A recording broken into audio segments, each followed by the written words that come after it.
બધાને નમસ્કાર.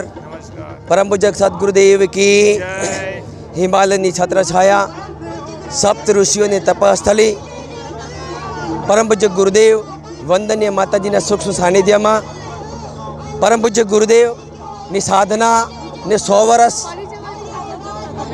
અખંડ દીપકના પ્રાગટ્યને 100 વર્ષ, વંદનીય માતાજીને જન્મને 100 વર્ષ થઈ રહ્યા છે. ત્યારે શાંતિકુંજ હરિદ્વાર દ્વારા માતાજીની જન્મ શતાબ્દી ત્રિવેણી સંગમ 3 યોગ મળ્યો છે. ત્યારે આ દિવ્ય અને અદ્ભુત સમારોહની અંદર ગુજરાત મહીસાગર જિલ્લાના સહસંયોજક હું નવરતભાઈ માલીવાડ, અહીંયા અમારા કડાણા તાલુકામાંથી 36 જેટલા ભાઈ બહેનો ઉપસ્થિત બન્યા છે. આ દેવ કાર્યના સાક્ષી બનવા માટે, ત્રિવેણી સંગમના સાક્ષી બની પોતાના જીવનને ધન્ય બનાવવા માટે અહીંયા સૌ ભાઈ બહેનો પોતાનો સમયનો ત્યાગ બલિદાન કરી અને અહીંયા ઉપસ્થિત બન્યા છે. એ સૌને નમન વંદન. ભાઈ બહેનો, માતાઓ, ન ભૂતો ન ભવિષ્યથી અહીંયા જે સમારોહ યોજાઈ રહ્યો છે, ત્યારે આ કાર્યની અંદર દરેક વ્યક્તિની રહેવાની સુવિધા, જમવાની સુવિધા, સંડાસ બાથરૂમની સુવિધા, નાહવા માટે ગરમ પાણી મળી રહ્યું છે.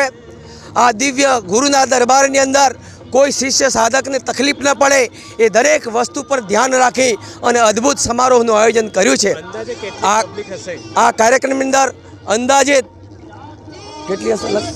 અંદાજિત લગભગ 50,000ની આજુબાજુ સંખ્યા અમે અત્યારે નિહાળી રહ્યા છે. આ તમામ માટે રહેવા, જમવા, ખાવાની, હરવા ફરવાની દિવ્ય સુવિધા ઉપલબ્ધ છે. એ આ ગાયત્રી પરિવારના જે નૈષ્ઠિક કાર્યકર્તા સમયદાની છે, એ સૌના સહકારથી આ સંભવ બન્યું છે. ત્યારે અમે એટલું જ કહીએ છીએ કે અમારો ગુરુદેવ, અમારો ભગવાન આ જીવનની અંદર મળ્યા અને અમારા સૌનું જીવન સાર્થક અને સફળ બની ગયું.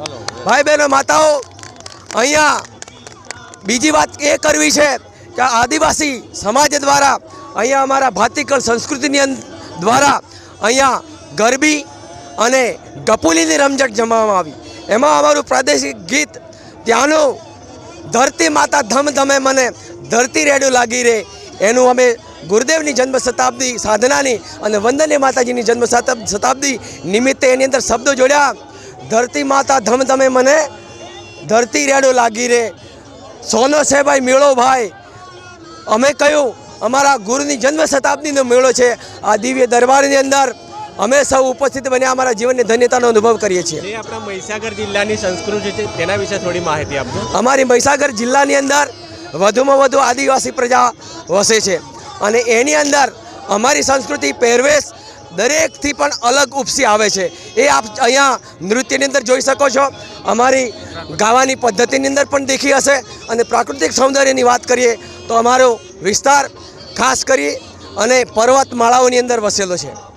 મહીસાગર જિલ્લાના જે લોકો છે તે લોકોને શું સંદેશો આપવા માંગો છો? મહીસાગર જિલ્લાના દરેક લોકોને સંદેશ એ આપવા માગીએ છીએ કે અમારા ગુરુએ સંદેશ આપ્યો, જાતિ વંશ એક સમાન, ધર્મ કી જય હો, અધર્મ કા નાશ હો. દરેક વ્યક્તિ પ્રકૃતિ પૂજાની સાથે સાથે ભગવાન આરાધ્ય રામના પણ ઉપાસક છીએ અમે અને વર્ષોથી પૂજતા આવ્યા છીએ. માં સબરીના સંતાન છીએ. દરેક વ્યક્તિ આસ્થા શ્રદ્ધાથી જોડાય એ અમે સંદેશ આપવા માગીએ છીએ. ધન્યવાદ. બોલે ગાયત્રી માતા.